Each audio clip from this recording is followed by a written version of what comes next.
Thank you for joining us at the Cybersecurity Summit. I'm so honored to be on this amazing panel with these experts to talk about SOAR and many other things that I'm sure will come up in this time. I'm Kristin Judge, and I'm the founder and CEO of the Cybercrime Support Network. We are a public-private partnership nonprofit, and we are in business to serve individuals and consumers, small businesses that have been impacted by cybercrime. And I'm going to ask each of the guests here to introduce themselves before we get into the conversation. Ron, if you could start for us. I am Ron. I've been a data security guy for about 25 years. Was the CTO for JSONAR until about a month ago. A month ago, we were acquired by Imperva. So I now run the data security business at Imperva, and I'm really glad to be here. Thank you. Torsten? Yeah, hey, Torsten Larson. I'm the Director of Solutions Consulting for Galvanize. Been in this wonderful information security space for 25 plus years, and Galvanize is a GRC platform, and happy to talk today about SOAR. We're happy to have you. Thank you, Dave. Hi, I'm Dave Lewis, Global Advisory CISO for Duo Security, which is a Cisco systems business unit, and we do basically soup to nuts for Zero Trust. Thanks for having me here. Thank you. Harish? Hello, everyone. I'm Harish. I'm one of the senior technical evangelists and business development head for ManageEngine, a division of Zoho Corporation. And that's a company that I worked for about 8 years. And thanks for having me today. Thank you. Stuart? Hey, Stuart Wintertier, hailing from ThreatModeler, Director of Sales Engineering. Looking forward to contributing. Yeah, very pleased to be here. Thank you. Good to have you. Kevin? Good day, all. Kevin Kennedy. I'm the solutions engineer for the northwest quadrant of the country, as well as Canada for Malwarebytes. Been here probably 3 years. Before that, a previous vendor that had a decade of my life. We call them one of those legacy antivirus who likes the color yellow, let's say. Nice to be a part of this. What could that be? Yeah, right. Nathan, let's finish it out for us. Hey, good morning, everybody. I'm Nathan Wenzler. I'm the Chief Security Strategist here at Tenable. We are the founders of Nessus, the vulnerability assessment scanner, and the leaders in the risk-based vulnerability management space. Happy to be here. Great, thank you so much. I'm going to start this first question off with Stuart. What type of tasks can be automated by a SOAR solution to free up some of the time for your security teams? Well, you'll have to forgive me. I tend to see things through the lens of threat modeling nowadays. That's what I do. So I saw a great comment, and it went like this. It said, if you're still manually threat modeling, cross-site scripting and SQL injections, you're doing it wrong.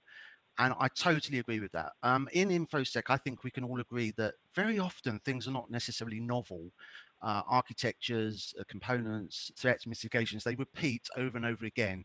And humans aren't that great at the repetitive and the mundane, or at least I'm not. So I think those repeating things that are just going to come up time and time again are really what we should be aiming towards automating. So I'll go for that. Thank you. Kevin, your thoughts? Yeah, agreed. And I would add a few more operational items on this list, where we often have customers who have different portions of their environment that do a good job at, say, detecting threats. But then there are other portions of their environment, say other installations, that are good at remediating threats. Well, it seems really logical to daisy chain those things together. Let me give 2 examples. Maybe a help desk ticket. End user opens a ticket. I'm having a problem. What would you like to do? Well, let's do a scan on it first. Instead of having some person in there pushing that button, let's see if we can do a little automation there. And the same thing goes with my second example, which is a lot of penetration, saturation in the market for security event information manager, monitor, whatever you want to use for the SIM acronym. If that has an incident, well, might as well have as its first action something that doesn't involve a human actually instigating it. I think those are my 2 good examples. Thank you. Harish, and then we'll go to Ron. Perfect. Thanks. So the whole idea is people do not know where to start, and everybody is reading about what's happening around them. We read a lot of events that's happening across the globe, many companies being attacked, and people are laid back. They chill till they know that they're not attacked. And the problem is they do not know where to start. They've got many things in their organization, It's like their intrusion prevention, which looks into IP address. Their file system looks into their respective files, the encryption, but none of them actually tell them where their business stands. So this is exactly where the SOAR, the security orchestration automation response, comes into picture. Thank you. And Ron? Yeah, I totally agree with Stuart and Kevin and Harish.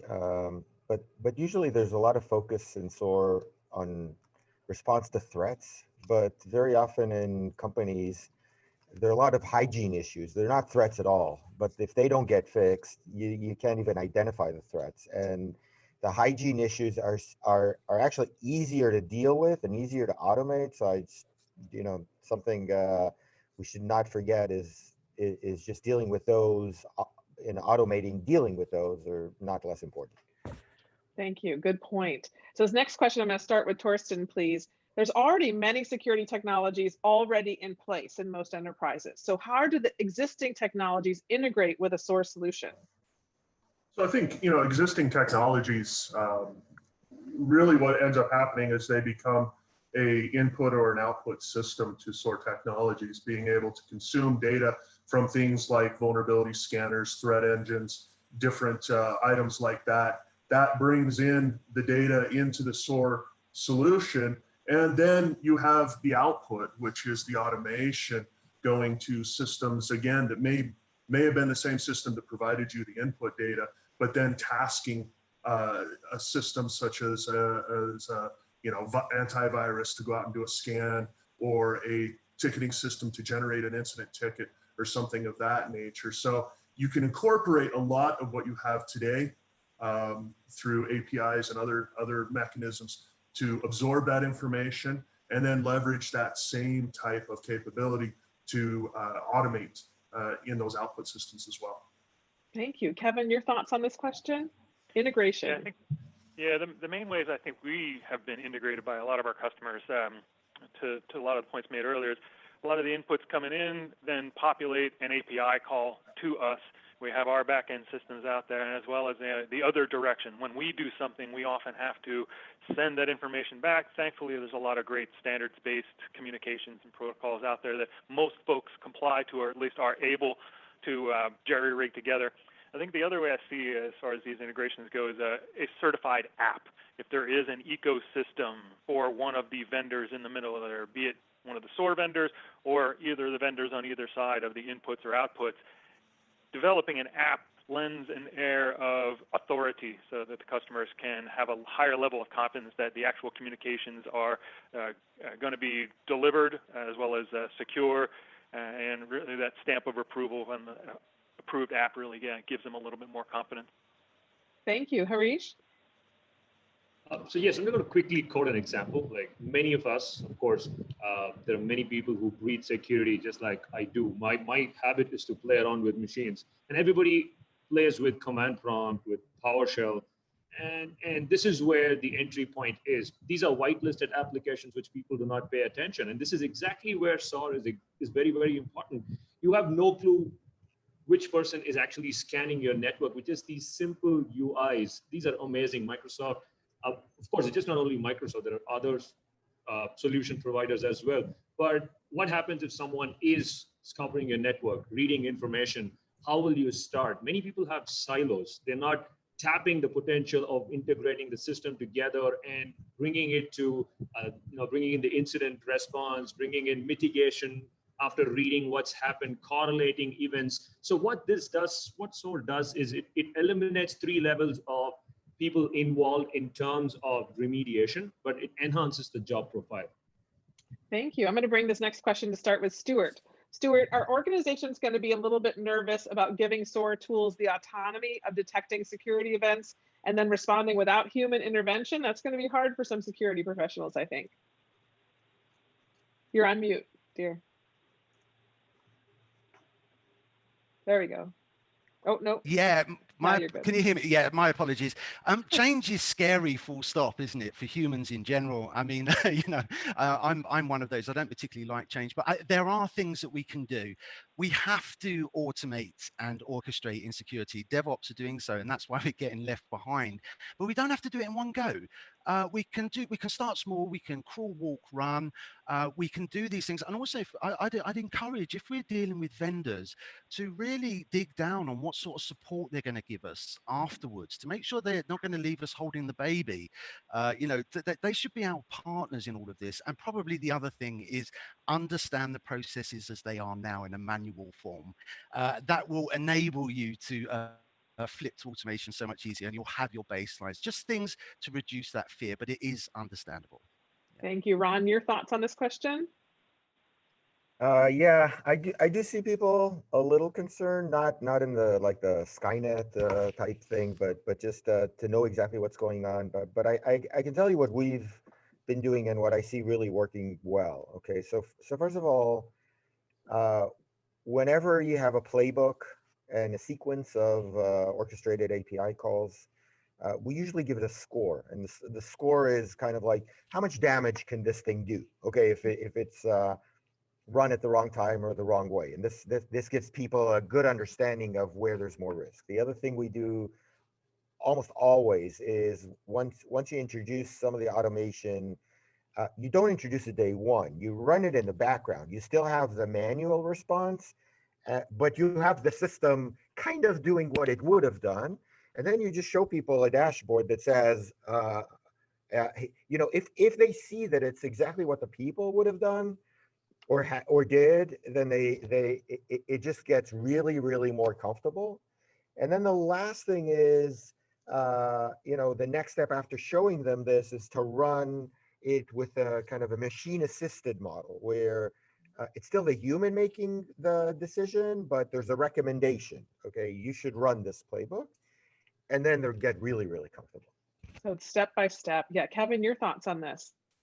Yeah, we get a lot of customers who ask initial question without thinking about, hey, can we just automate that? We're like, maybe you don't want to automate everything right away because of that double-edged sword we're all referring to here. Whereas, you know, a big false positive can really take down the productivity of an organization. But to Ron's point, as long as you get there, baby steps, and as well as another technique I've seen is whereas those high-risk activities that would otherwise be automated, there's still some type of human in the middle at some point to push the green button and say, okay, go, go, go. We know that was fine.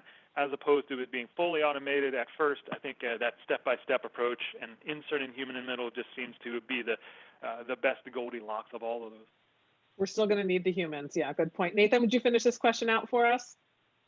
Yeah, happy to. I think that, you know, Stuart brought up the whole like crawl, walk, run model, which I think everyone who deals with SOAR to some extent like looks at this sort of place where how do we begin? How do we fully automate? How do we get to a place where it's more automated? But for a lot of organizations who are concerned, and going back to the original question here about the automation piece and you know, letting the machines take over. Right, Skynet takes over the world. Like to Ron's point here, like it's kind of a scary thing. The organizations that I find that are really concerned about that are usually the organizations who haven't done their homework before crawl, walk, run. Like they're the ones who don't understand their own processes and procedures today. They're the ones who struggle with their existing processes before we get to automation. And so when you talk to them and say, hey, we have this great tool, we have this great platform, we're going to automate your processes, they go like, well, but like we don't know what we're doing today, so it's scary. It's a fear-based kind of problem because they don't know what they're doing today and they're going to turn it over to a machine. Everybody kind of panics. So for a lot of organizations, even before you get to that crawl, walk, run model, you really need to understand what you're doing today. It's kind of boring work to some extent. It's a little bit of like the non-sexy kind of homework piece of this whole puzzle, but understanding how your processes and procedures work now means that you know how everything's supposed to work. And so when you automate it, you know what the results should be because you've already documented and understand what the process should be. And it makes everything a lot less scary for those organizations who are like concerned about letting the automation take over. If you know what it's supposed to do, automation isn't very scary after that. If you're not sure what it's supposed to do, yeah, you're going to have a lot of concerns, and you really need to step back a little bit and understand how you're going to make your processes work before you go into that automation step. I love it. Do your homework. Okay, that's right. So important. Kevin, this question, I'm going to start with you. One impediment to the adoption of SOAR products is that it requires a lot of talented team members. In whatever technology the organization already has installed, how do you train existing in-house expertise to effectively use these tools? It's almost a good segue from the last answer, whereas the processizing of what otherwise a person would do, as a lot of companies, many of the companies on this panel and folks that are attending realize when you move from that startup to, say, a big kid company, the people that you relied on to do a good job aren't always able to scale, right? But what does scale? When you processize what they had been doing that whole time. And the same thing goes with the training aspect.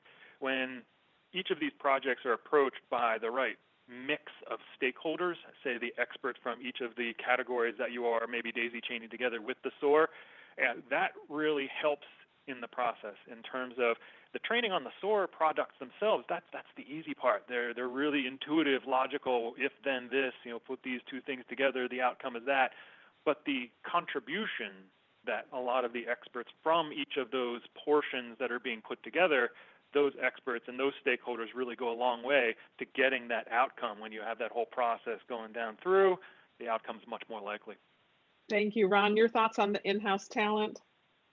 So, it's, I think this question is a little bit indicative of a problem that we always do in security technology. It's like one of the main reasons to bring in SOAR is lack of skill set, right? Lack of skill set for response. Okay. So now we just moved the problem a little bit. Now we have lack of skill set in combining and using those tools. I personally believe the way out of this is not just it can't be only training. It has to be the fact that SOAR should get less generic. Okay, SOAR is not, the reason there's an S in front of it is because this shouldn't become a generic workflow API orchestration system. This needs to be more domain specific, meaning, all of us as people who know certain spaces should create very specific kind of higher level playbooks that are not specific just to our product, but that should orchestrate the response in a certain domain, bringing and using the most common product sets. And then the skills issue becomes much, much less. Thank you. Let's stick on the human issue here. I'm going to take this one over to Torsten to start. So with a shift towards automation and machine learning, what impact does that have on our current workforce? Well, I've never worked on or led a security team that has been overstaffed and underrepresented with work. Really? Go figure, right? So as we move towards automation and machine learning and having the machines kind of take over some of the tasks that we're doing manually today, I think that's going to free up the workforce to actually do more analysis versus just the hands-on getting in and getting the data, right? So I think in that regard, they're going to be very excited, going to be energized to be able to spend more time doing what most security people like to do versus the manual tasks that are kind of repetitive. Again, it does have a flip side too, though, of the machine learning. And as we continue to go down this road, where does it end? And I think that's a question that we can't quite answer yet. And that may, put some people off kilter a little bit, make them a little nervous. But as we go down this road, right now it's just freeing up time. And I think that's what energizes a lot of people in this space. Yeah, we're far away from the robots taking over all the human jobs at this point, especially in security. Harish, what do you think about this question? I'm with Torsten on that because what machine learning does, it enhances the work profile. It does not take away the jobs. It's basically giving them more eyes. In my language, I call it the virtual eyes, setting up virtual cameras everywhere across the organization where they actually can't be. And they're actually getting to know what's happening in their organization. So I'm going to quickly jump into two specific aspects. One is the machine learning aspect. There's no single button which says if I click, machine learning is enabled in the organization. So this is where the human workforce is very, very important, because to understand machine learning, you need to go backwards. You need to work backwards, go into your data, see them, analyze, know what your organization is doing. So for which a machine is important, but equally important are the human workforce. So it's not going to steal away the jobs. But again, I'm going to play the devil's advocate here on my own comment here.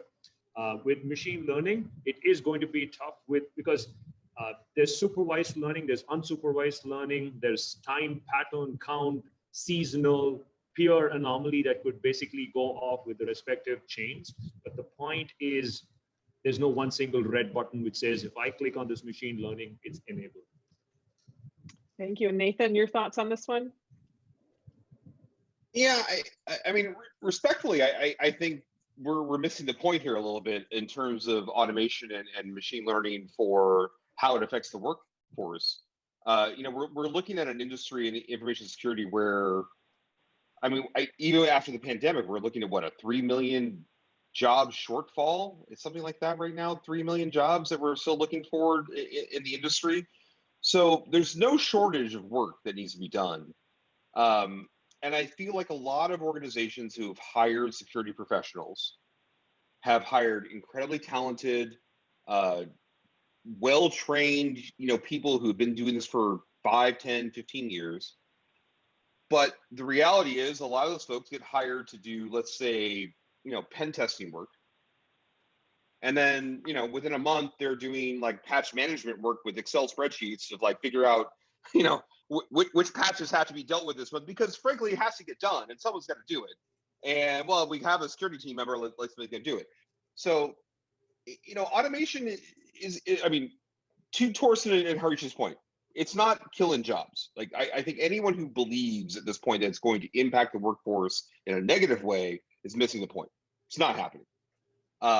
What we're trying to do, though, is like if we can automate the bare bones basic tasks where, you know, the kind of simple automation, the things that we know from a like identification, a threat, you know, identification to an asset, to a like, we know this kind of response should happen and we automate all those pieces. What we're really doing is taking our workforce back to what we hired them to do originally, right? We're trying to get them back to the purpose we hired them for. I want my pen testers that I hired a year ago to actually pen test. What a shocking kind of concept there, right? Let's actually do the things that we hired them for. Your workforce is going to be happier doing the things that they love to do.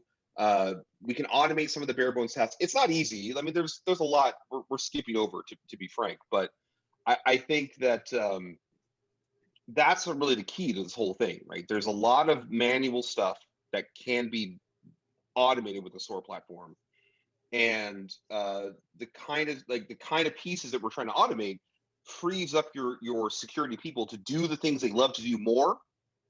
And also it's what you hired them to do originally. So you're going to get better value to the organization, you're better value for your security team. Upper management is going to see more value coming from the security team as well. It's really kind of a win-win-win. I hate to be like that cliche person for a moment.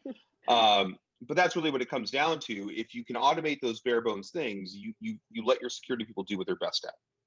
Thank you. Ron, one last word on this one? Yeah, I just totally agree with Nathan. I don't think any of us has not had projects this year delayed because somebody took away all our resources to COVID and work from home, and it just and none of us work in environments that don't, like, the main thing is prioritize because we can only deal with this, but what about all this? So totally agree. Great, thank you. And Stuart, this next question is for you. Do you see any misconceptions around SOAR in your day-to-day conversations with security teams? Yes, I'm going to be brief, but there's two. The first thing is, if anybody says to you, like a vendor, hey, you just plug it in and off you go, press the button, dig deeper. The chances are you will have to do some upfront work and some configuration. Okay, that's just the warning. But the second thing is, SOAR is not just for the reactive part. It can be for the prevention part as well. What I'm talking about is automating the decisions we make in how we build these services and applications and building them more secure. So it's not just for the end when it's in production. Let's get SOAR for the beginning part, the design and building. So yeah. Great point. Thank you so much. This one I'm going to take over to Kevin now. What types and forms of justification have been effective at greenlighting a SOAR project? How do we get this to customers, the buy-in?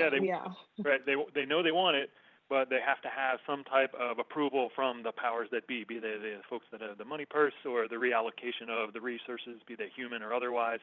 And a lot of times when we put together the benefits, here's what it's going to require, here's some of the benefits, we try to look at through the filter of the number of people and the proportionality or the mix of person hours that are going to be required and their skill sets.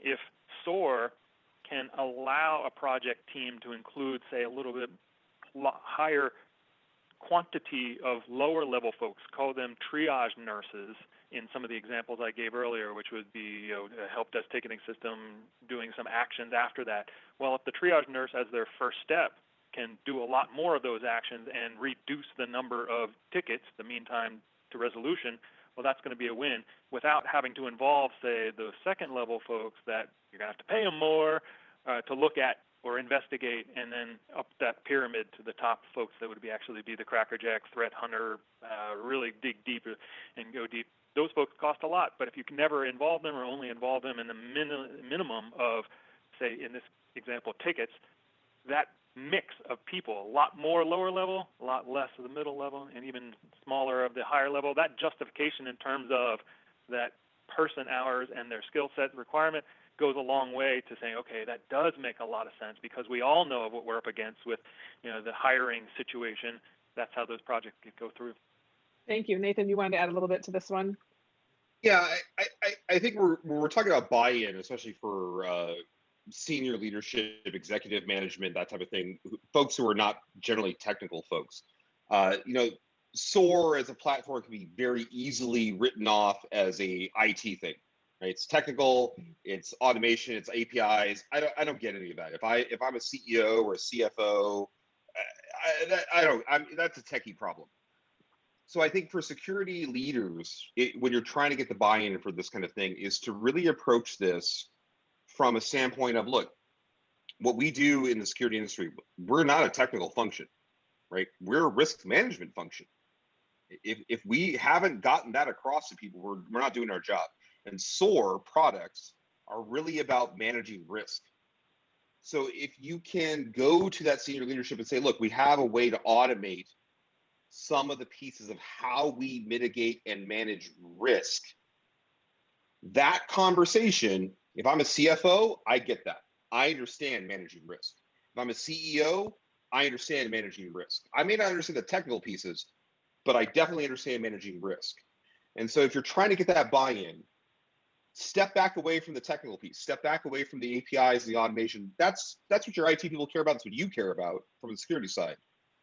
But your leadership, if they understand it's a way to help you mitigate risk and manage risk in a more effective, timely, fast way, that's where you're going to get buy-in from them, because risk management they understand.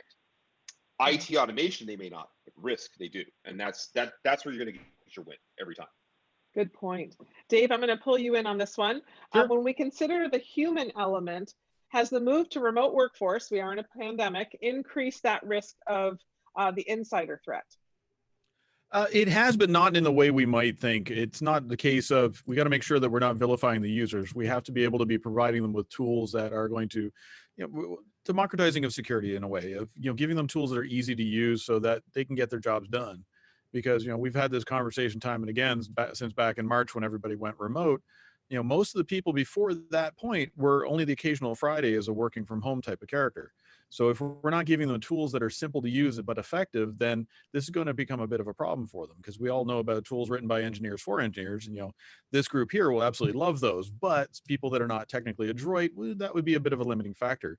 So the attackers are going to go after people that are working remotely because they know that they're not usually used to that sort of environment, even though it's been several months now. 8 months now? It's almost a year. It's Blur's Day again. I know. But the attackers are going to prey on that, and they're going to go after those end users. So you want to make sure that you're approaching the risk factor, because yes, that'll resonate with the board for buy-in, but also, you want to make sure you're reducing the risk so that the people working remotely can do their job safely and securely, and there's an understanding of that. Using stuff like multi-factor authentication instead of passwords is a great example. Passwords are like akin to leaving your key into the front doormat. And then once you're collecting all of that information, looking for anomalies, plugging that into your SOAR solution to look for, what is going wrong, because you want to have a posture assessment of the device. You want to be sure that the user that's coming in is the one that's supposed to be there. And by and large, you want to democratize security overall. I know I've said that already once, but I just want to keep hammering on that because we want to enable the users. Thank you. Harish, your thoughts on this one? Yes. See, initially when we all were back at the office, good old days, there was the identity verification, biometrics, all letting people in. And for past about 8 months, all I do is open up my laptop and get into the VPNs, RDP, right? That's like in my subconscious, even when I go to sleep, that's like, oh, did I sign off? Did I log off? Or was there HTTPS? Was it encrypted? Do people know my password? Did I punch it in right in front of my family? Will they be like calling it out on the phone call the next day? Right? These are something that is, going through my head because security is something that I work closely with. But the actual thing is, when we take history for a second, many of us and people who are going to listen to this, the Snake ransomware, and one of the top companies that was hit recently was because they had an RDP machine and that had an open port. And that was one of the reasons why their organization was breached. So moving into the workforce of work from home, which is totally new to me, for many people, it is actually a workplace where they open up their laptop 24/7 and they work. It is an extended threat. And that's where insider threat comes into picture. And that is exactly where SOAR gives an extra eyesight to the administrators to piece in everything and put it out as one picture. Who is doing what? Thank you. Ron, I'm going to have you answer this next question for us, please. Do some environments or organizations gain more from SOAR than others when people are deciding where to use a SOAR component? So I think all organizations gain from SOAR, but going back to the very first question you asked, I think there are some environments that are where the projects go way faster and are more effective. And to me, it's like 1 or 0. The more the organization is cloud centric, the faster things go, because it's just, it's not just about the security tooling, it's about the IT tooling, and it's about the infrastructure. And in cloud, everything, it's like it's an API. Okay, the entire infrastructure is one big API call, or sets of API calls, and the ability to assign permissions to the source system to do something can all be automated itself. So there's almost a 5x difference in terms of how fast you can deploy things when it's on the cloud versus when it's like a bunch of things that have been there, so move to the cloud, I think, is that's the theme, right? So many reasons, but this is another one of them. Thank you. Harish, can you help with this question? So how can companies quickly and immediately right now implement machine learning or SOAR to secure their environment? Are there some quick wins? See, that's a question that I had posted to my directors, and I thank you for bringing it up today, because it's like one of my directors had actually spoken to you and they've given you this $1 million question, because when, as a part of my my profile, I get to meet a lot of administrators, and the only question that they ask me is, how could I quickly spin up something to know where my organization is today, and how can I protect them right now? And it wouldn't have been a minute for me sitting right in front of them, and I would just be like staring at them. Really, in 1 minute, you want something up and running, because that is exactly, because IT administrator, working in IT is extremely tough. When I say IT, is the information technology space, where day in and day out, you see event logs, event IDs, beep, beep, beep, it's 10, 10, 10, and people actually get to know what's happening. So for this specific question, for ManageEngine, which is an enterprise IT management solution company, we grow on our parent company, which is Zoho Corporation. So we test our solutions within our own company. And what we came up is with our solution, which is Log 360. How could we solve this major problem in less than few hours? So this is where we put up that solution, to where people can just go take that solution from our portfolio and check it out for themselves under a few hours. Their entire organization, at a click of a button, could be under radar and could be secure. Thank you. Nathan, if a company does have a SOAR component in place, how do they prioritize what threats are addressed automatically versus those that need the hands-on attention? Yeah, prioritization is a big problem. Like, as time has gone on here, the attack surface that we're all wrestling with has grown exponentially, right? 15, 20 years ago, it was really easy. We had our own data centers, we had a handful of workstations or laptops, kind of simple to deal with. But today, you've got IoT devices, you've got cloud platforms, you've got OT, SCADA systems out there, part of your network. You've got an incredible amount of assets that are out there. So prioritization is a key part of how you, really how you function. And where SOAR comes into play for a lot of this is, can we automate some of the ways that we look at threats? So there's kind of two pieces of that. There's a threat intelligence piece, right? Which is, are the threats we're looking at today, are they being attacked? Are they being exploited? Do we know that there's criminal activity going on or nation state activity going on with these particular threats? Is there something today that I need to pay attention to versus something that I might, through my normal processes, have some time to deal with? And we also want to look at the criticality of our assets. Like not every asset is created equal. I see a lot of organizations who will say, like, oh, well, all my laptops, they're low critical because they're not servers and they're just laptops. Until the CFO's laptop gets compromised by ransomware, and then suddenly it's a red alert crisis situation because, like, oh, well, the CFO has all this like super important financial data on their laptop and we didn't plan for that. Well, yeah, so you can't say that all of the laptops are the same. So understanding your environment, we know what assets are critical, understanding the landscape of threats and what might actually impact those kinds of assets.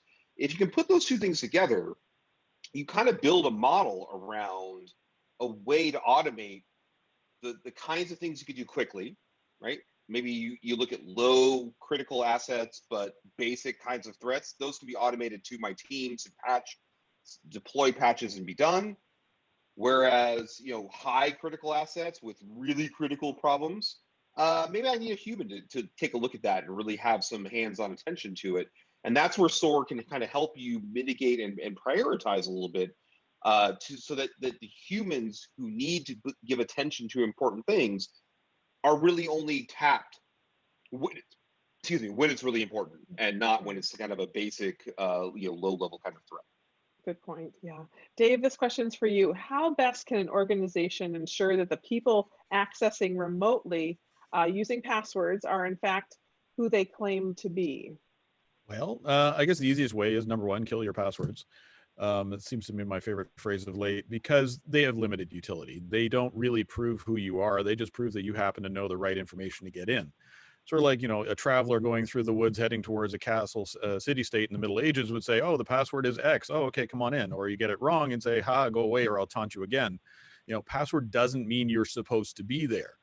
Whereas with multi-factor authentication, biometrics, even looking forward to the future of passwordless, there are much better ways to approach this. And, we really do have to do away as much as possible with passwords because they're a deprecated notion.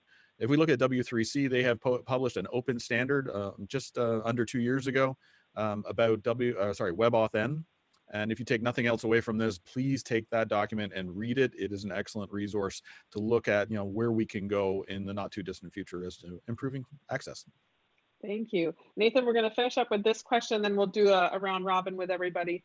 Now, the SOAR implementation obviously has to be put into place in your IT security team, but what other non-IT business units need to be a part of this whole process? I mean, all of them? Is that a good answer to this question? I mean, yeah, okay, thank you, Dave. I appreciate that. Look, we're talking about automation and response, and we want to focus on the response piece of it, especially. Data breaches, these things are going to happen. And if your organization is not prepared to have a proper incident response methodology, you're going to struggle. And this is not an IT problem, right? This is a business problem. And so SOAR can help you with response. That's part of what it's there to do.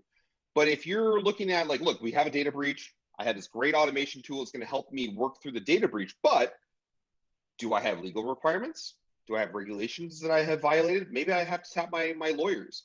Do I have to issue a public statement? Am I a publicly traded company that has to now step in front of everyone and say something? Maybe I have to have my PR people or my marketing team or my like communications folks be involved.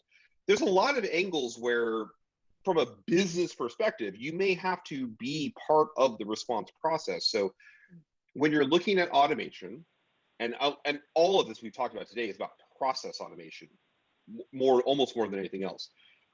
The earlier you can bring those business units, the non-IT units into play, the legal folks, your communications folks, your HR folks, you have an insider threat, it's HR, right? All of those folks you can bring in earlier to the process are going to contribute to how can we automate these things? Who do we need to notify? What emails need to be triggered? What kind of communication pieces have to happen? There's all these moving parts that SOAR can automate for you. But if you don't bring in these non-technical units, you're really going to struggle when it goes bad. Right. And you need them on your side. So you've got to bring all those folks in as early as possible. In almost all security issues, you need to bring the absolutely, whole team in. Yeah, absolutely. Yeah, good.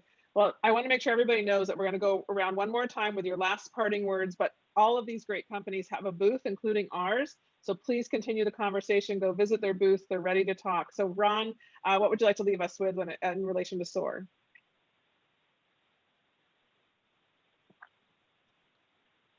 You're on mute, Ron.